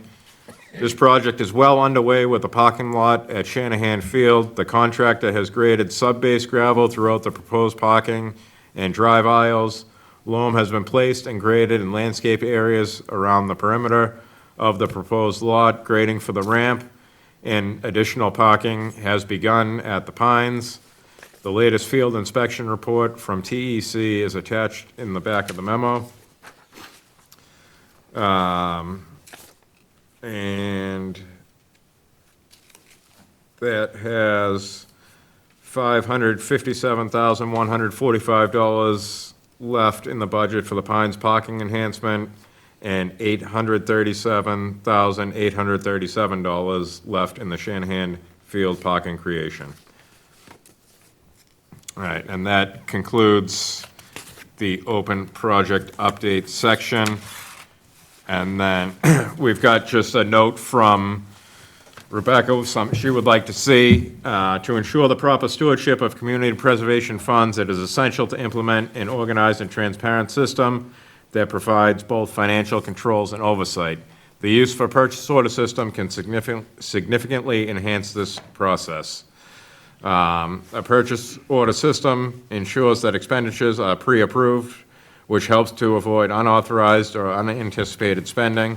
By creating a purchase order before funds are dispersed, we can track expenditures more accurately and ensure they align with the approved budgets. Clear documentation and audit trail. A purchase order system provides a clear documented record of all transactions. This documentation can be used for internal audits and ensures that all funds are allocated and spent according to approved project plans. Streamline communication. The purchase order process requires the project manager to communicate with the town administrator prior to authorizing payments. This ensures the town administrator has a clear understanding of the request, the scope of the project, and whether the funds are available and properly allocated. Effective communication also ensures that all approvals are documented, helping to prevent misunderstandings or delays, additionally ensuring compliance with procurement laws. Budget monitoring.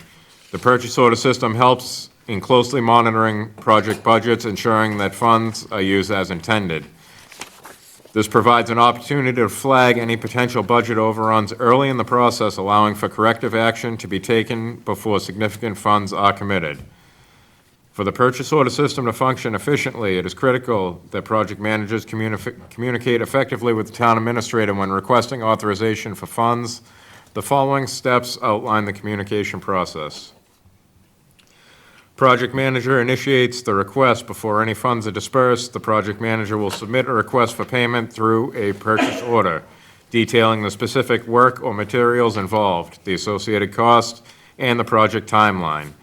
Attached to this memo is a draft purchase order form. Town administrator review and approval. The town administrator will review the request to ensure that funds are available, the expense aligns with the project's approved budget, and the expenditure meets the criteria set forth in the CPC agreement, and proper procurement has been followed. Once verified, the town administrator will approve the purchase order, allowing the project manager to proceed with the procurement or payment. Record keeping. Both the project manager and town administrator will maintain a copy of the purchase order and all related documentation to ensure an audit trail for future reference. Implementing a purchase order system for the community preservation funds will streamline the management of funds, improve accountability, and ensure expenditures are well documented. It also facilitates clear communication between project managers and the town administrator, allowing for better financial oversight. Given these benefits, I strongly recommend moving forward with the adoption of a purchase order system for all CPA-related expenditures.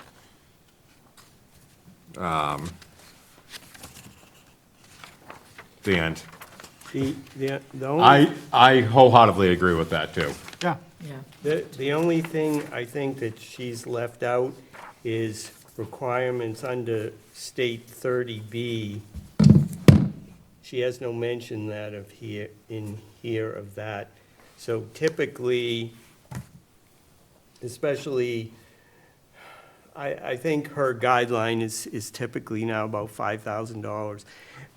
That before you can purchase something, you need to get 3 estimates. Well, that's part of the procurement law that she speaks of. Yeah, but there's a form that we use for that. And I think she should either attach it to this form and make it part of the process to specifically say that, you know, either you have received the 3 quotes or attach the 30B form to your purchase order.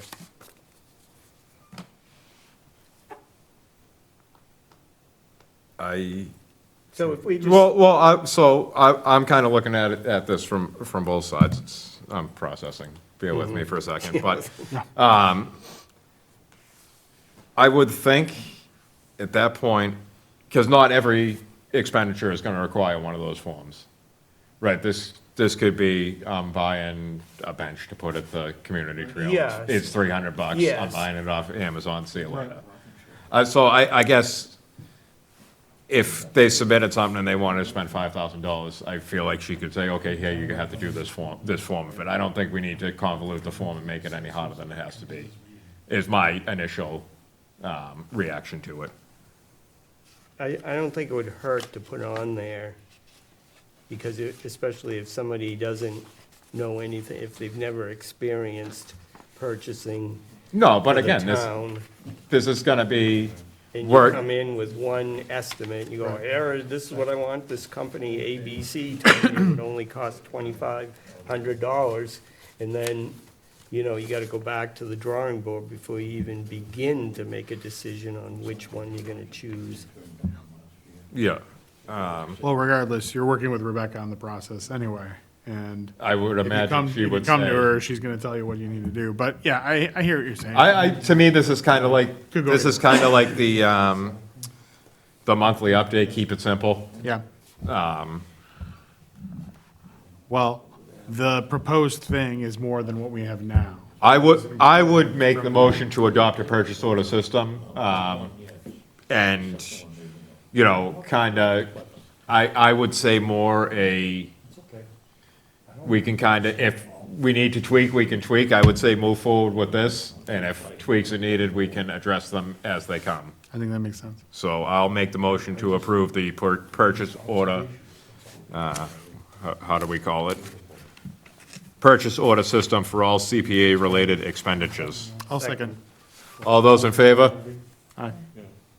What's that? Purchase orders. Done, unanimous. All right.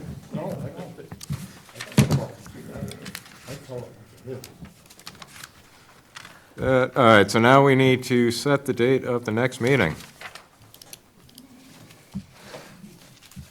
I think. You usually try to do the second Monday, Yeah, I believe that's our standing, so that would be the 10th? February the 10th. Yeah.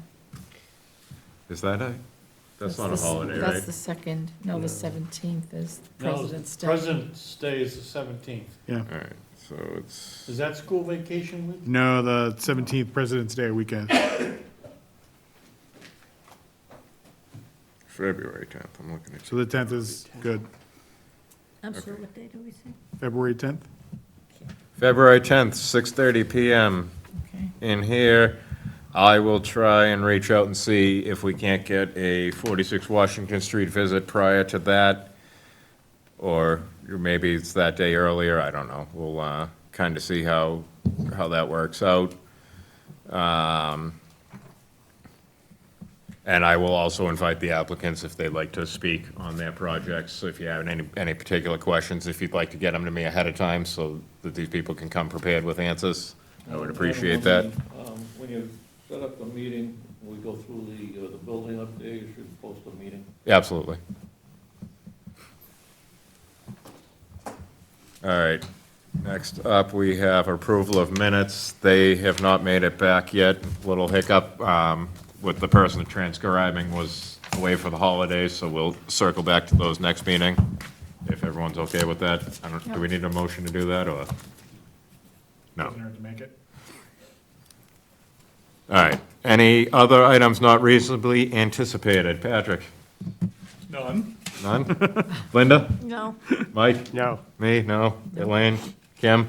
No. Ed? Nothing I can think of. All right, shall I take a motion to adjourn? You should. Second.